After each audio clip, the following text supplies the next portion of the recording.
হাই hello' নমস্তে welcome back to the channel guys. তো কি খবৰ আপোনালোকৰ? আশা কৰোঁ চবে ভালে আছে। তো মই এতিয়া গৈ আছোঁ গুৱাহাটীৰ পৰা হোজাই আৰু এতিয়া টাইম হৈছে ৰাতিপুৱা 5:10 হৈছে।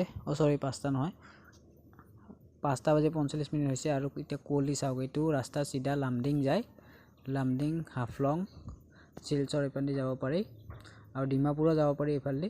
তো এতিয়া মই গুৱাহাটী চন্দ্ৰপুৰৰ পৰা হোজাই যাই আছোঁ গাখীৰ দিবৰ কাৰণে। কুঁৱলী চাওক না গাইজ, কি কুঁৱলী, একোৱে দেখা নাপায় কুঁৱলীত।